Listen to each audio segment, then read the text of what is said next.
Hello, everyone, and welcome to another episode of Live from the Blue Seats. It is producer JL coming at you with another solo summer podcast for you here today. Dave, Becky, Rob, and the rest of the crew are enjoying their summers. Hopefully, we'll have some of them on sometime down the line, but it's just going to be me with you here today as we talk about some of the latest things that have gone on in Rangerstown. Some pretty interesting things have kind of come out since the last time. Actually, the night that I recorded the last podcast, there was some interesting news regarding the Jacob Trouba situation, but also the Rangers were able to make a couple of signings to shore up some of the defense as well. But let's get right into it. So, first and foremost, the whole Trouba situation. Apparently, it came out that Jacob Trouba purposely put Detroit on his no trade list, so that he could obviously block the trade. Well, that's the report. That's what the report is, at least, that Trouba placed Detroit on his no-trade list so that the Rangers could not send him over there once it was revealed that that would be one of the destinations. It's also safe to assume we probably did put Utah on there because that was also rumored as well. So that seems like it was a big part of nixing the trade. Now, I think we've gone over this enough over the last couple of weeks where we've just kind of hashed out this Trouba thing. And I think at this point, it's pretty much safe to say that Trouba is going to be on this team next season. So with that being said, there really isn't much else to kind of go into that after that, except they kind of confirmed a lot of what we were thinking. But it's just interesting to see it actually kind of come out. Now, obviously, the Rangers and Trouba are not going to come out and actually say that themselves.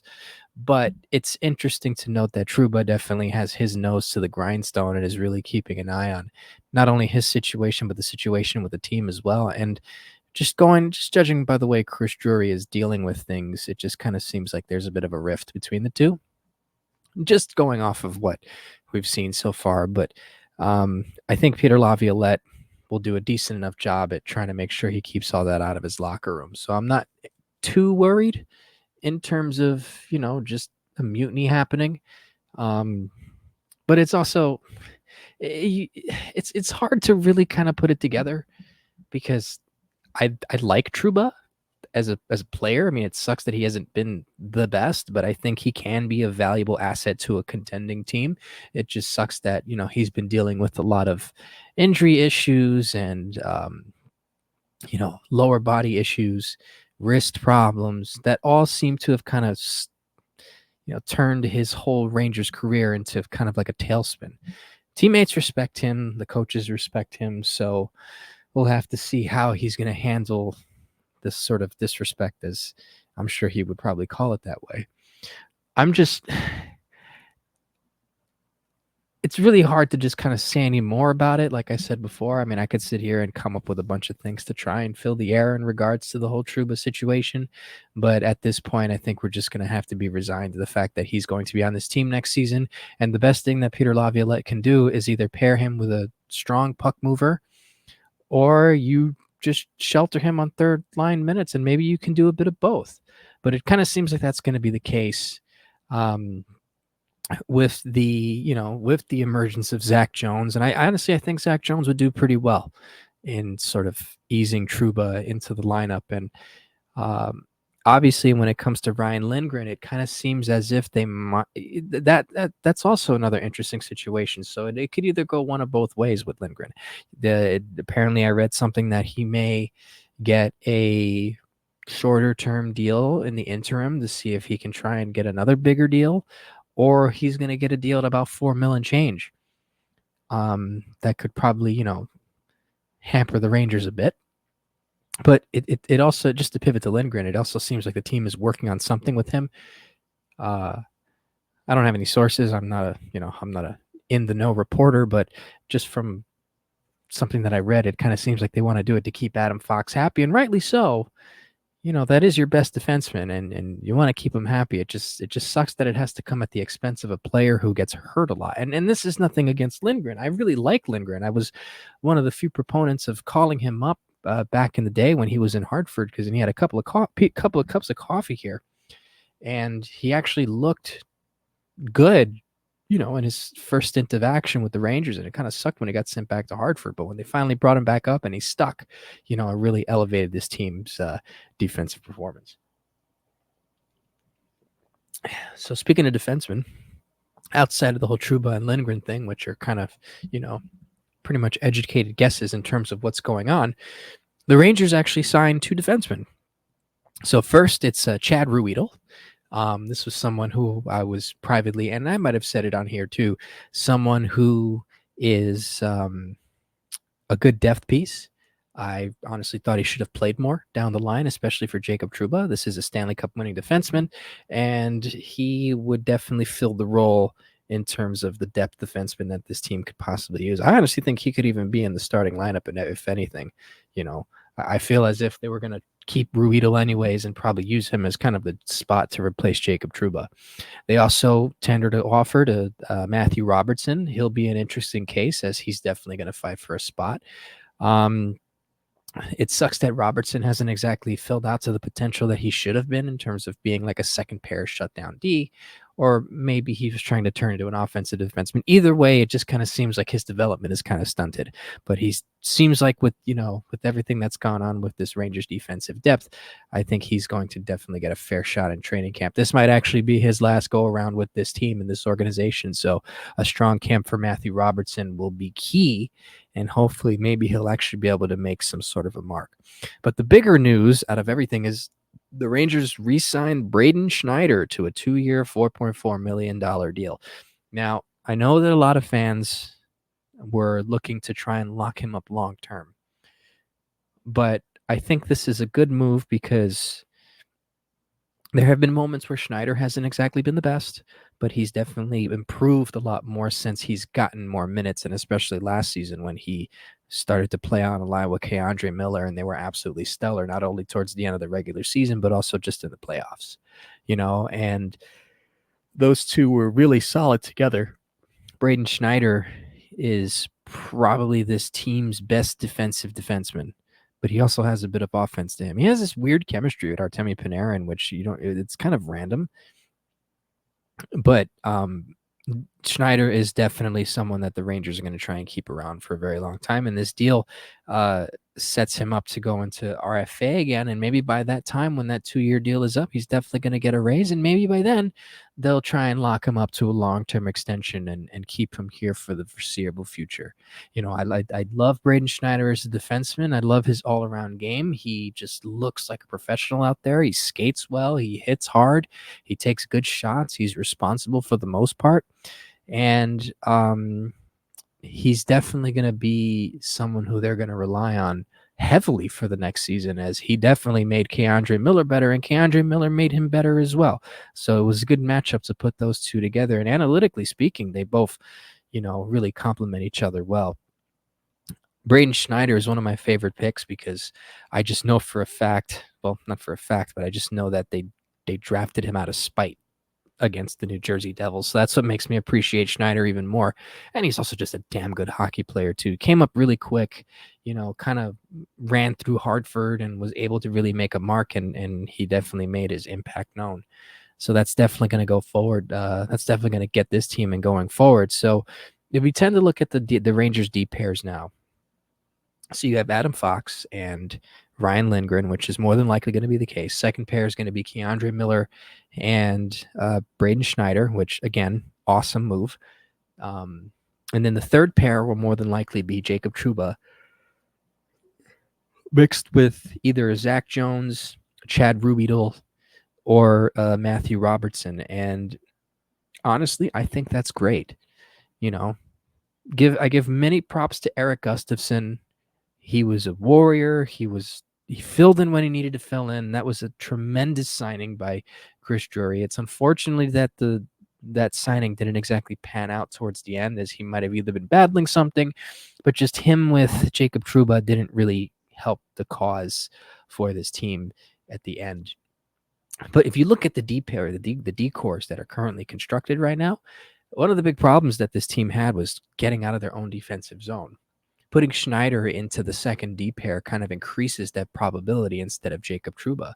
So then if you add someone like Zach Jones or even a Chad Ruhwedel, and maybe even Matthew Robertson, who are more than likely probably better, getting out of the zone than Eric Gustafson, I'd say, then I think they might have addressed a little bit of an issue, and it might not have been in the flashiest way possible. I think out of all of them, Zach Jones is probably the best one to carry the puck out of the zone, to kind of really have the better exits. He definitely showed when he had the chance to play last season. Zach Jones was actually able to really, really make his mark in terms of just being comfortable on the ice. Because towards the beginning of the season, he filled in a couple of times and it just looked incredibly disastrous. He just looked out of place, wasn't all together there, was kind of, skating wasn't that great, didn't look like he was confident with the puck.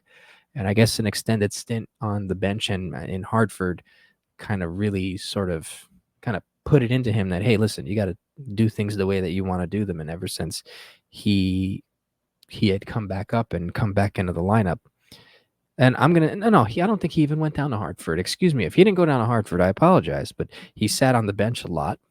And there were a lot of calls to trade him. I'm not going to lie. I was one of them because, we had kind of seen the same song and dance. But he really kind of got on his own when he was put back into the lineup as an injury substitution. And I think going forward, in terms of having a mobile defense, Zach Jones fits the bill. He's not a first pair offensive defenseman like an Adam Fox, but he can definitely do the job against, second and third lines and fourth lines, And even though he may not be quote unquote the toughest, what basically wins you games in playoffs are your exits, your defensive zone. I mean, that's pretty much key. And whenever the Rangers got that in the playoffs, they performed very well. So I think this team, with the cap situation they're currently facing, is really looking to try and, you don't want to call it a quasi rebuild because it's not even a rebuild at all, but it's kind of more of seeing what you got. It's very similar to what the Mets are doing, is the Mets are looking to see what they have on the baseball diamond. And it just so happens that they threw stuff at a wall, it's sticking, and they're performing very well. So while the expectation of having Jacob Trouba on your team is going to be a bit of an anchor on the third pair, it's really no different than what Edmonton has with, Darnell Nurse and Cody Ceci, or, a bunch of other teams with, a couple of pylons in the back. The difference is how do the Rangers find a way to pick up that slack from Jacob Trouba? Because honestly, Jacob Trouba can still be an effective defenseman in this league. He is not washed up by any means. He's just playing way too beyond his means. And, Rob had always been saying on the podcast and even in our chats that Jacob Trouba's role has been misidentified, and he is essentially now the Eric Gustafson of next season. The only problem is that he's getting paid 8.8, or rather 8 million, and that really hampers the Rangers' ability to try and make a move. And when Trouba's healthy, he, like I said, can be very effective. I like his style. I like the fact that he's embraced this sort of hitting role because the team seems to respond well to it. But at the same time, it kind of seems like he was relying on it a bit too much towards the end, and kind of really put himself in some compromising positions, especially during that Panthers series. So I think now this is going to be a year where they're really going to test a lot, not only just from the defense, but now that I think about it, it's also going to be one for the forwards. Obviously line one is, especially during the playoffs, kind of came out that the first line is going to be Lafreniere, Trocheck, and Panarin.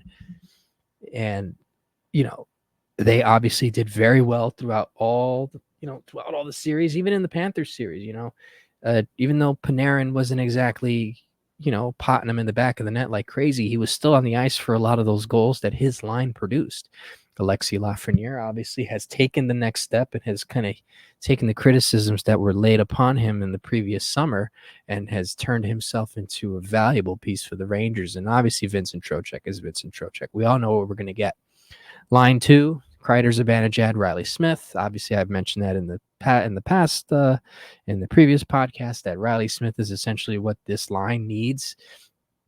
If it's not Pavel Buchnevich or Frank Vetrano, then Riley Smith should do an amicable job in generating offense for that line, because they honestly just need somebody to pass them the puck, and they'll do the rest creatively, offensively. And I think Riley Smith kind of has that boring style of game that he can do that. And then you got line 3, which is Cooley, Kakko, and Hedel. Now, this one is an interesting one because this one seems like the one you can interchange the most. So with line 4 essentially being Sam Carrick, Jimmy Vesey, and a mix of Adam Edstrom, Matt Rempe, you can make the case between lines 3 and lines 4. Who exactly are you going to put? Obviously, Brennan Othmann is someone who is supposed to be an option for this team. He's probably going to start the season in Hartford, but he's definitely going to get another shot at camp. Brett Berard is also another option who I think the Rangers might actually shoehorn into the lineup sooner than later, because Brett Berard is apparently a monster on 5-on-5. And that's ultimately what they're looking for, is trying to get people who can do well on 5-on-5. Look, say what you want about Mika Zibanejad. He's not playing like a first-line center, and it's really become more of a power play merchant. Until he proves me wrong, he's still an effective center in a limited role, which is why his line is probably getting demoted to line 2. But at the same time, his salary does not fit the style of play that he should be doing. But that being said, he's still an effective player and will definitely play a part. But I think either having Riley Smith, or even maybe if Riley Smith doesn't pan out, then you could throw Brett Berard with them. Brennan Othmann, same thing. How much has he learned from going back down to Hartford to possibly coming back up? He kind of looked a little lost in his little cup of coffee, but they did the same thing with Will Cooley. And, Cools has ended up working out pretty well. So, again, to talk about shifting lines, Matt Rempe is obviously not a shoo-in. And so with guys like Berard, Othmann, and Cooley essentially, being moved around, if they don't trade Kakko, then you've got yourself some pretty good forward depth. And personally, I think that Brett Berard should definitely get a chance. I was very impressed with his game in Hartford. I didn't get a chance to watch too many Wolfpack games, but in the glimpses that I've seen, he's definitely somebody that looks like he might be able to make an impact on this team. And the one thing that I don't want to see the Rangers do is essentially a miss on a chance to bring somebody who can not only make an impact now, but also make an impact down the line. He's still young. Same thing with Othmann. So there's a lot to kind of put together this summer, and I feel like the Rangers see a lot of the solutions to the problem that are internal. And you know what? That might be the case, because that's essentially what you draft for. We're following a league that has a hard cap. This is unfortunately, we're not pre 2004 lockout, 2005 lockout. So the big wigs can't just spend all the money in the world. So the next best thing is just effective drafting and utilizing your prospects. The Rangers are in a very interesting situation right now, because while they're still set to contend, Zibanejad's going to do his thing, Kreider's going to do his thing, Panarin's going to do his thing. All the guys that are going to do their things are going to do their thing on the ice. But then it ends up boiling down to, at the end of the day, the depth that this team ends up having. And they do have it. Say what you want again about Mika Zibanejad and his, kind of lackluster play for most of last season, even though he did show up in the playoffs for the first 2 rounds. There was something missing. Mika Zibanejad is supposed to be someone that drives play. And we didn't see much of that last season. Now, whether that might be his conditioning or maybe he just didn't fit well into the system, either way, the Florida Panthers were able to win because they were able to shut down those top guys. And especially with Zibanejad and Kreider clutching their sticks a little too hard and only one line essentially producing, that really hurt the Rangers. And also, it's just the defensive zone exits. The Rangers found themselves hemmed in a lot. Lots of lazy passes towards the blue line. Just kind of sort of this, the breakouts where it clean. So hopefully this team can, and obviously you'd want to see them make another move. Ideally, I don't want to trade Kakko.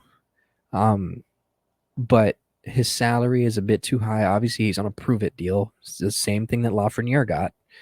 And, I want to see more out of him. And it's a shame that 4 or 5 years later, we're still saying the same thing. We know that there is a player in there that can be effective. And he is effective in many ways right now.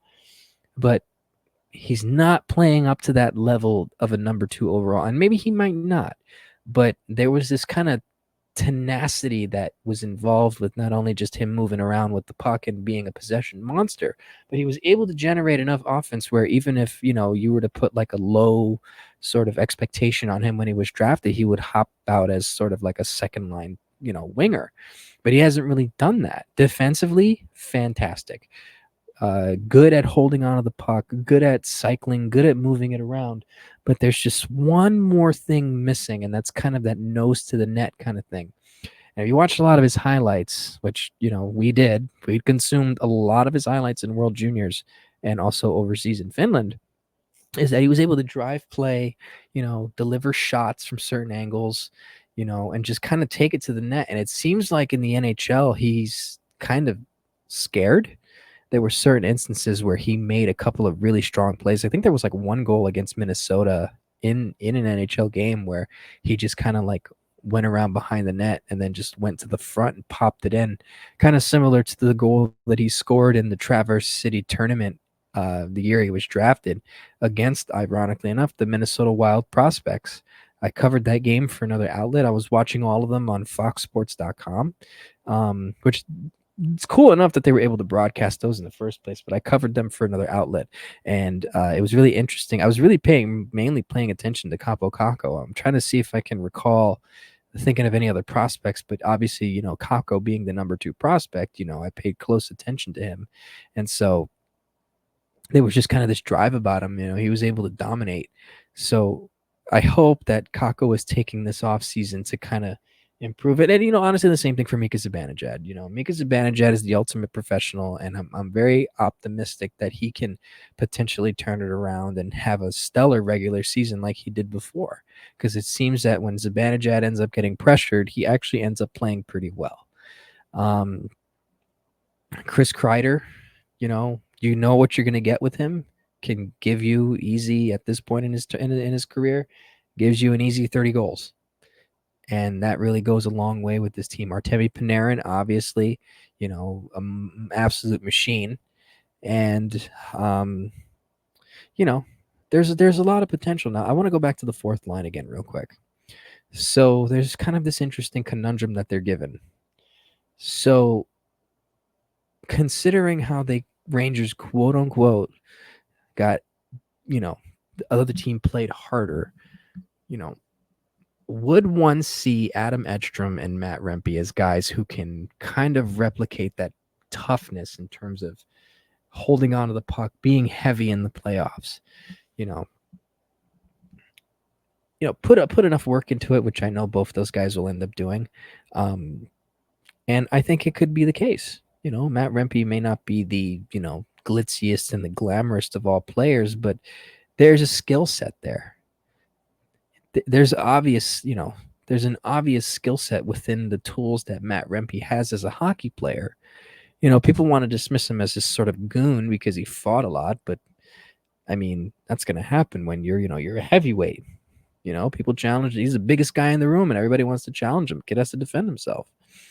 So I think with the right tools, Rempe can be, really a strong fourth line, defensive first, can throw the hands type player.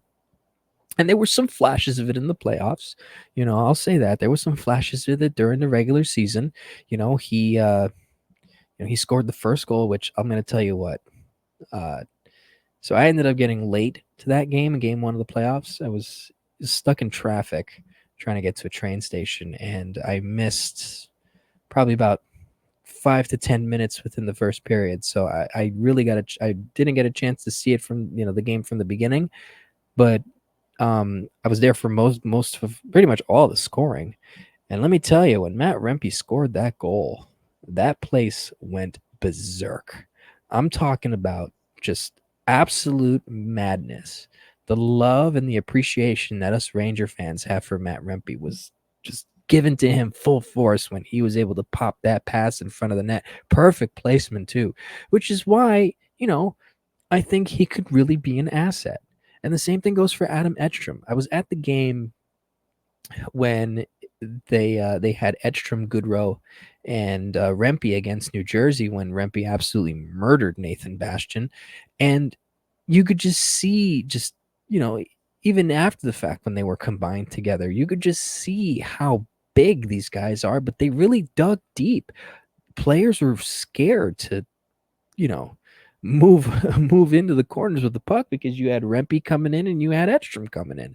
And Barclay Goodrow, really benefited a lot from that, you know? So and then I think there was a picture of all three of them together. Barclay Goodrow, 6'1". He's just barely taller than I am, but 6'1" is considered tall. And then you stack him up against this tall Canadian dude and this lumbering Swede. It really shows. And also, I'll say this about Edstrom's skating ability.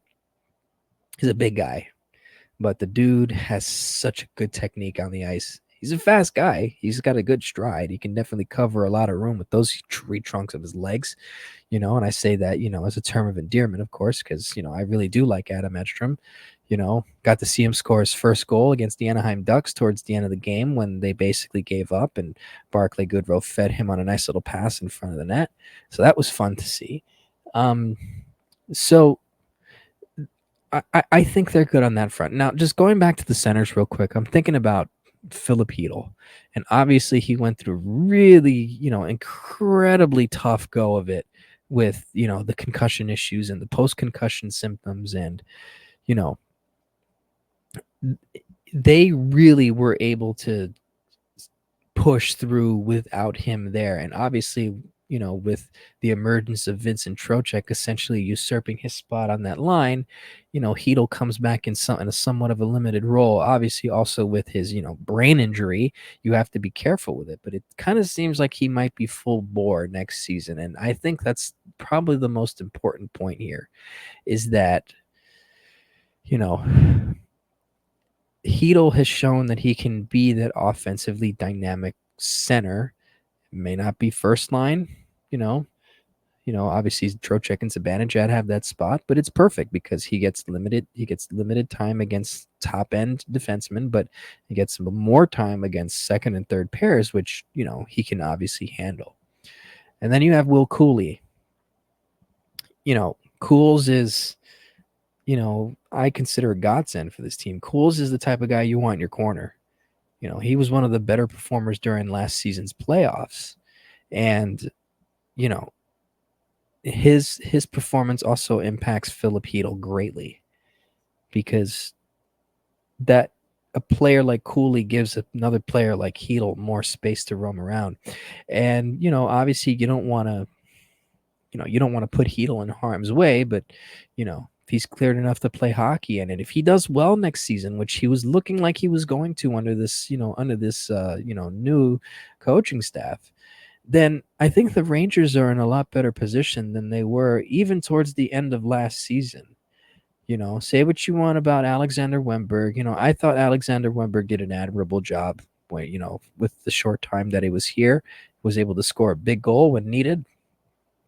But you're not going to overpay for a guy like that when you have basically the internal options in your organization, or finding someone who is a cheap cost like gosh, I'm drawing a blank, like a Sam Carrick, excuse me. So, Chytil's health is important, and he's going to be one of the key factors, And obviously, I guess one more thing that I could probably just ask for the New York Rangers, or, maybe if there's anything for me to ask for the New York Rangers, is please just split up the power play units. Gerard Gallant did this thing when they traded for Patrick Kane. He divvied up the power play units, and, they started out well. They got a little cold, but, when you had, you split up Artemi Panarin, Patrick Kane on the first pair power play, and just kind of putting Zibanejad putting Panarin on another unit, and kind of like, Heedle and all that. I just remember how effectively that was. And I think Tarasenko was on the other unit too, if I'm correct. Um, so I like that because then that kind of balances everything out. But that's interesting, to kind of think about and kind of see what, Peter Laviolette's going to do.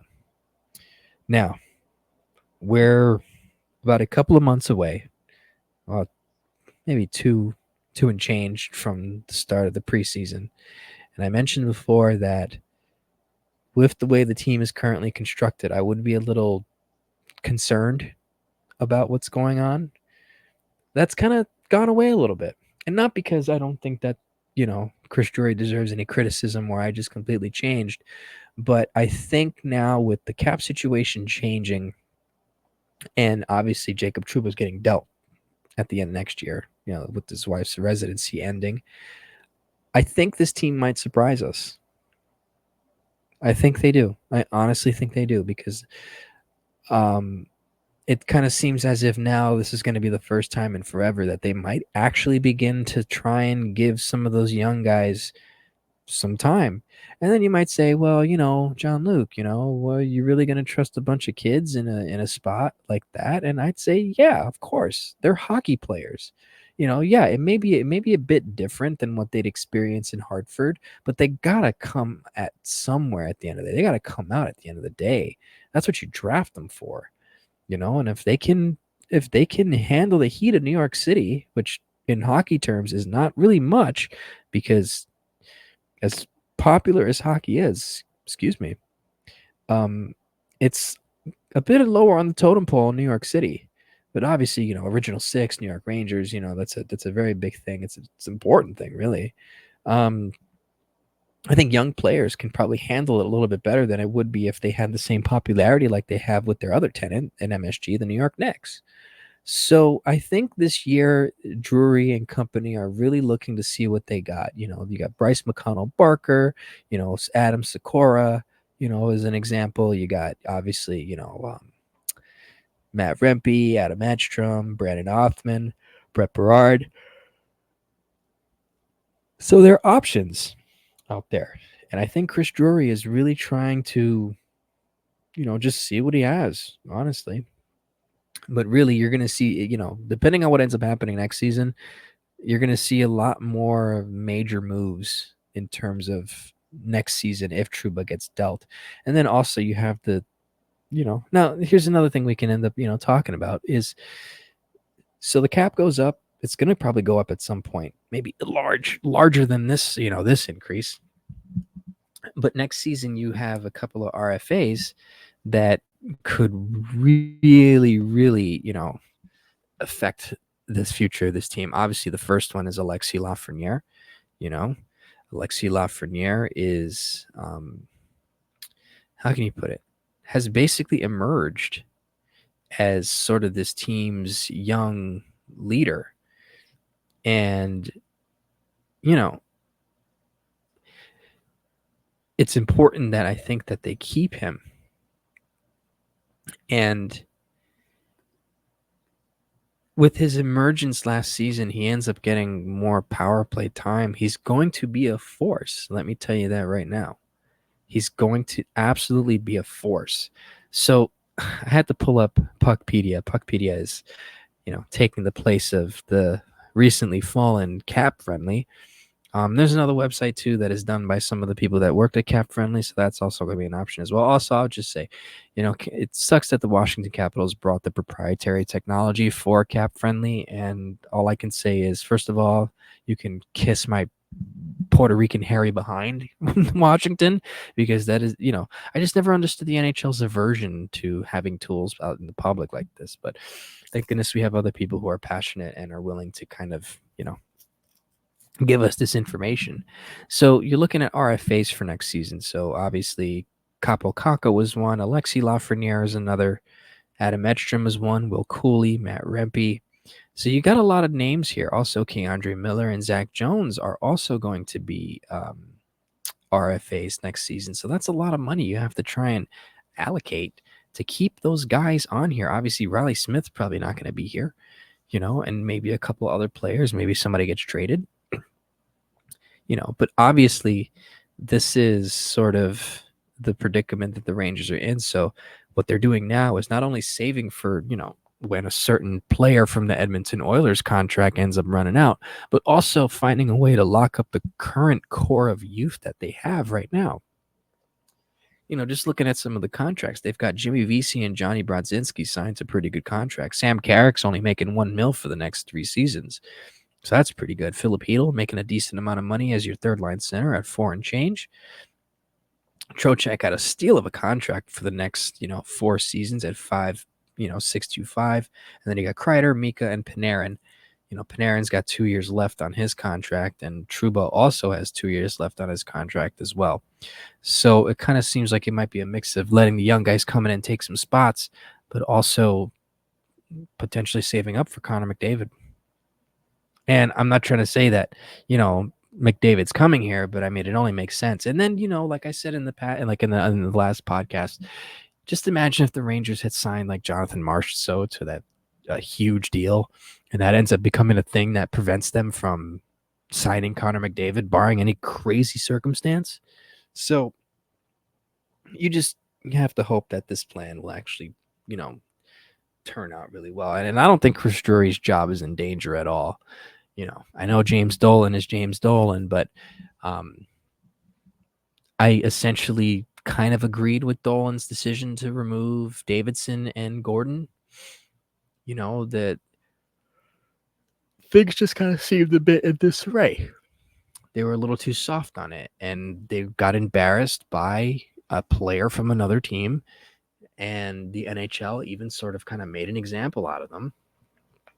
And I think, Dolan had enough and enlisted Chris Drury, who seems a little bit, not a little bit, seems way more cutthroat, in that aspect. And that's a good thing, and it's a bad thing. It's a good thing because the man knows what the team needs, but the bad thing is that could potentially ruin, relationships in the locker room. But I digress. So because they didn't sign a bunch of people now, they're really trying to save as much as they can to try and keep some of the kids. And I could just imagine the reaction on Twitter right now, where if they're not able to keep a Keandre Miller or able to keep an Alexei Lafreniere because they decided to rush out and sign some old guy in hockey terms to a contract this offseason, then, things tend to kind of change a little bit, because I've seen it happen before. So the Rangers are in decent position, and there really isn't much else, honestly. I mean, there hasn't really been much news. The NHL's kind of been quiet ever since basically the first day. There hasn't really been much activity, which is kind of strange. You think you would expect a little more, but we're still kind of somewhat fresh off the draft. And it just kind of seems like everything's in sort of a holding pattern. There's still some pretty decent free agents out there. And,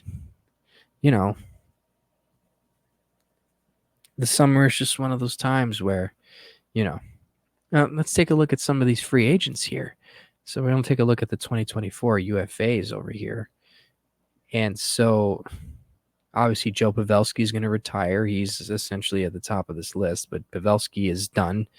Daniel Sprong, that's a decent option for depth forward. James Van Riemsdyk, Tyler Johnson, no, not Tyler Johnson, Justin Schultz, Kevin Shattenkirk, Mike Hoffman, Max Pacioretty, Kyle Okposo, Stanley Cup winning Kyle Okposo, Blake Wheeler, Jakob Silverberg. Silverberg's retiring too. Cal Clutterbuck, Michael McLeod, Andrew Cogliano, Kalen Addison, Tyson Barrie, Jeff Carter. I think Jeff Carter's retiring too. So you got a lot of somewhat decent options here on just kind of this UFA list if they're looking for some sort of depth. And we're in July 19th, so most of these guys might get a training camp invite. Most of these guys might get signed out anytime soon.